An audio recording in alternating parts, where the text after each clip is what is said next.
Good morning. We are kicking off the day. It is Wednesday, August 14th, 2024, and I cannot even believe that it is already 14 days into this month. It's just mind-blowing to me. I really enjoy starting the day. Now, this is after I get the kids to school. My husband has gone to work. But before I start my work day, I really enjoy just having that kind of quiet peace at home, doing whatever I need to do. And it's almost always starting with a homemade latte with raw milk. It just doesn't compare to anything you can get into a local coffee shop. And it has become one of my favorite rituals in the morning and really just helps balance and center me, both the act of making it and the peace and the solace involved in it, as well as the taste, because it's great. Once I'm caffeinated and ready to go, I decided that for today's project, I am going to be canning up some chicken soup. I did this last year and I used it not only just for chicken noodle soup, I would add either noodles or rice at the time of opening to cook it and use it, but I also used it as like a chicken pot pie base where you strain out the solids and then use the broth to make a roux and then add your solids back in, all in a pan, and then put it in your pie shell. I liked that idea, but I think this time I'm going to be using this for maybe like a chicken rice soup. And so last night we had roasted chicken for dinner. And every time I make a roasted chicken, I always throw the bones and whatever's left into my Instant Pot, cover it with the water, add some seasonings, onion, carrot, celery, bay leaf, etc. And then I will pressure cook it for about 2 hours on low. And it makes the most delicious gelatinous chicken bone broth. And then I'll can that up. But I didn't actually need any more chicken broth canned. And so I decided that I was going to take that broth and whatever meat was left over, which is what you can see here. I kind of picked whatever meat I could get off the bones the night before. And I'm going to do like a roasted chicken noodle soup or roasted chicken soup with rice. And again, you can add your noodles or rice at the time of opening when you're ready to eat. But I just added some onions, some carrots, some celery, and then some oregano, thyme, salt, pepper, and the chicken. And then I just really strain off all of the chicken broth. It's so super easy. And I have a video on how I do this. I will link that above. But it just made this process, like having homemade meals on the shelf like this so easy. And so I ended up with 4 quarts. Honestly, I probably could have gone to 5 quarts. Usually when I do the bone broth in the Instant Pot, it gives me about 3 quarts. And I did have some broth left over, as well as the meat that you can see there. And so what I ended up doing was actually canning the rest of the broth and dividing the meat up in between 2 pints to go ahead and just have 2 pints of broth with meat also. I really could have gone and got an extra quart. I just didn't really feel like cutting up more carrot, celery, onion, and kind of going through that process again. So this way, when I open a quart, I can also open a pint of this broth with meat if I need to, just to have a little bit more protein and also a little more volume depending on the number of people I need to feed.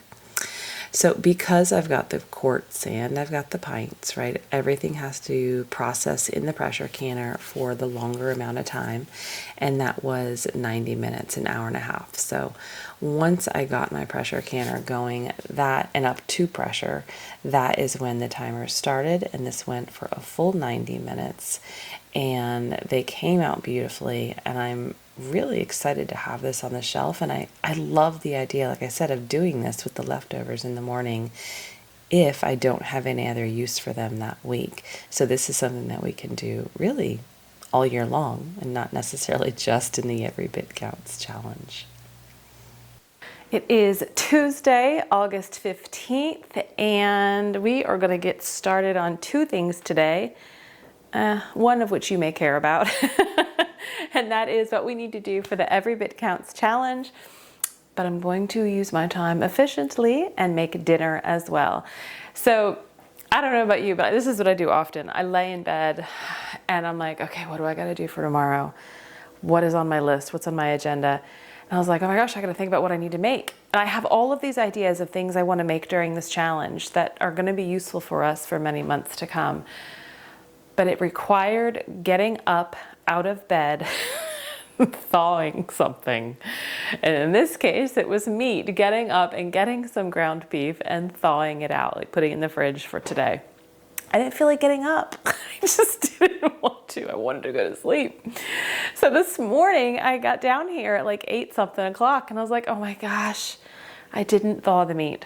So I say this because yes, planning and forethought is helpful, but I just took out the meat this morning, not even that long ago, and I've opened it up. I kind of cut it into pieces and it's in a bowl here with the towel on it just to kind of help thaw a little bit more so that it was workable for our uses today. And then the things I need to do over the next few days, I am going to have to just get it done before I go to bed and get something out of the freezer. Now what I'm doing today is making meatballs. I'm going to make a meatloaf for dinner, but I'm also going to just use the same recipe, make it all at once, kind of like a big bowl of mashed meat. Some of it's meatloaf and the rest are going to be meatballs. We're going to cook the meatballs, and then I don't know if I'm going to freeze them first and then vacuum seal them. I might have to, just so that they don't vacuum seal in like one big glob. But we're going to basically vacuum seal them in packs. I was actually thinking about this also. There's 4 people in our family, depending upon the size of the meatballs, but I'm estimating about 12 meatballs per pound. By the way, this is how my brain works. I'm like constantly thinking, okay, with a pound of meat, I can do 4 quarter-pound burgers. Each quarter-pound burger is approximately 3 meatballs, like good-sized meatballs. So I can get 12 meatballs per pound, and maybe we need 4 to 5 meatballs per person, so there's some leftovers for lunch. So that gives me anywhere between 20 to 24 meatballs, or is that, I don't even know if that math is right, but somewhere between 20 and 24 meatballs in a pack to freeze. That's the goal today. I'm gonna make this very simple. Normally when I make my meatloaf, I might be sauteing some onions, maybe some peppers and garlic, and kind of throwing it all in together. I am not sauteing any veggies today. On the counter, I have got all of my herbs. We've got garlic powder, Redmond real salt. This is a green onion powder. This is oregano, onion granules, basil, chives, eggs, and then over here I've got breadcrumbs and some buttermilk. And so I am literally making this so simple. I suggest that if you're making a meatloaf in the future, do this. Get an extra few pounds of meat out and go ahead and make yourself some meatballs that you can cook and have ready when you need it. Let's get started. I like to use gloves when I'm doing this because it is a messy job. So I pulled out 7 pounds of meat. I did 4 pounds of ground beef and 3 pounds of lamb. And the lamb actually, I mean, it's going to give a lot more flavor and a lot more fat. It is a fattier cut or fattier grind. And there are still some kind of frozen chunks, but things are starting to thaw pretty well. So before I get both hands all dirty, Marley, I think some lamb just went on the floor. Come here. There's some lamb right there on the floor. On the floor. Right there. Right there. Nope, not there. Dude, right down on the ground. Oh my goodness. Marley, right there. This is not working. Right here. There we go. He's cute. That's about it. He's very cute. All right, I'm gonna actually go ahead and put my eggs in and all my spices while I still have one clean hand, and then we'll mix it all up. So you're gonna ask what the measurements are, what the recipe is. Y'all, I don't know. I don't know.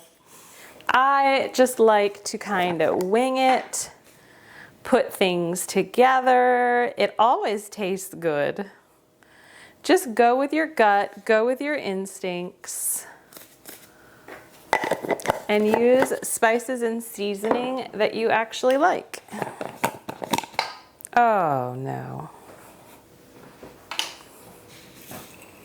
Okay, so I've got the garlic powder, the leek or green onion top powder, oregano, onion granules. This is basil, chives, Redmond or real salt. I don't have much in here. I'm just going to put all of this in. Remember, I am working with 7 pounds of meat, 4 pounds ground beef, 3 pounds ground lamb. Breadcrumbs.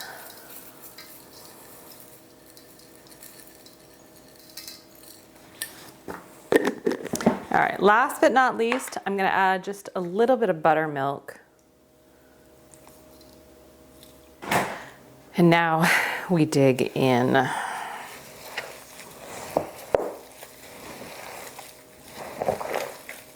I added, I think it was 6 eggs because I have 7 pounds of meat. I could go up to 7, right? 1 egg per pound, but I just did 6.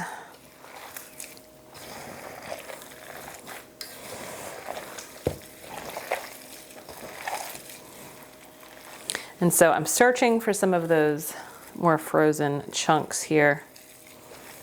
So this is going to take a little time because there are a lot of cold pockets and I have to pause and take a break because my hands get cold with those cold pockets. But while I'm mixing all of this up, I wanted to share with you something that I have been thinking about for probably about a week, week and a half now. And that is the 2025 garden. I realize that may sound insane knowing that we are still in the throes, and some of you, like, your gardens are just starting to pick up. My tomatoes and tomatillos are probably done. I haven't even been to our homestead garden in a week. Today's Thursday. I haven't been there since last Friday. I haven't been able to. There's too much going on. I'm hoping I can go tomorrow and see how things look, but I have a feeling my tomatoes and tomatillos are done for the year. And the peppers will now start really to kick in. I hope I have a good winter squash harvest this year. But anyway, the point is that while I'm in the midst of kind of all of the gardening and preserving for this year, it's giving me pause to think about what we really want to grow and preserve and what's going to make sense for us next year. So normally I do this process in in like January or February, maybe December. You know, the gardening is over, you've put the garden to bed, maybe you've got a fall garden, but it's not nearly as stressful as usually the spring and summer garden. So I liken it to like having a child or giving birth. It's so painful in the moment, but it's so rewarding, hopefully. Of course it is, of course. It's so rewarding in the end. And so then time goes by and you forget about the pain and you think, I want another baby. Well, that's what happens with gardening for me. I forget about all of the trials and tribulations, and then come December, January, or February, I get really excited again and I think, okay, what do I want to grow? And I want to grow it all. I am not doing that this time for the next year's garden. I am planning next year's garden now. In fact, I already ordered some seeds and I think they arrived today. I ordered some from Johnny's Seeds up in Maine. And the reason is because I don't want to get, blinded by all of the shiny new things and what can I grow, and the possibilities are endless. I want to be more realistic. I'm going to be much more pragmatic and not so hopeful. Gosh, if that's not a pessimist, I don't know what is. So I am focusing on next year's garden now. And what I have decided with that is that I am going to grow mainly paste tomatoes next year. This year I grew paste tomatoes, but not nearly enough. I grew mainly slicing tomatoes, and I only had 2 cherry tomato plants, but I swear I got more cherry tomatoes than anything else. And so I'm gonna really hone it in next year. Same with the peppers. I love hot and sweet peppers. And I'm just gonna hone that in on certain varieties rather than growing like 10 different varieties.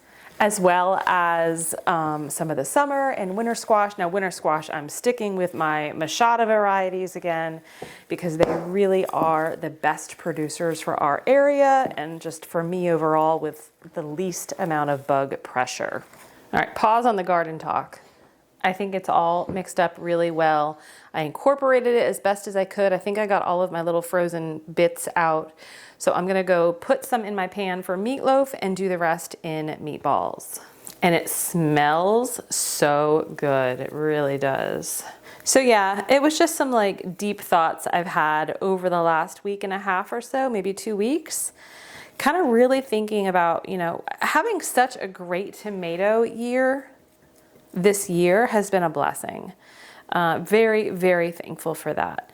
But it does kind of show me all of the possibilities that I can do with so many tomatoes. And that if I had more paste tomatoes, a good high quality paste tomato, I probably could really do even better with that type of preserving production next year. All right, meatloaf is done. I'm gonna get that in the oven. So if you are a gardener or plan to become one next year, I really advise you and kind of encourage you to really think about what is it you want to grow. And it's so easy to say, right? Because you can think about it logically, but as soon as you start looking at those seed catalogs, you know, all hope is gone because everything is so pretty and everything looks so exciting. But I really do encourage you to try to think more methodically about what you want.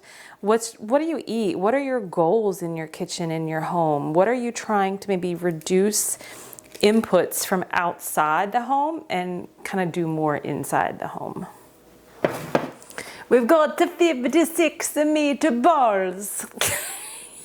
56 meatballs done.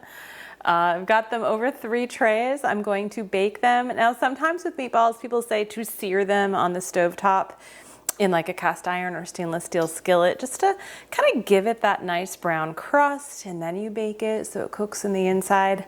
I am not searing 56 balls of meat. I'm just not doing it. So in a 350-degree oven, they go. All right, they have been in the oven for about 15 minutes. I am going to try and use some tongs here to flip them around. But they look great. So I ended up cooking the meatballs for an additional 10 to 12 minutes.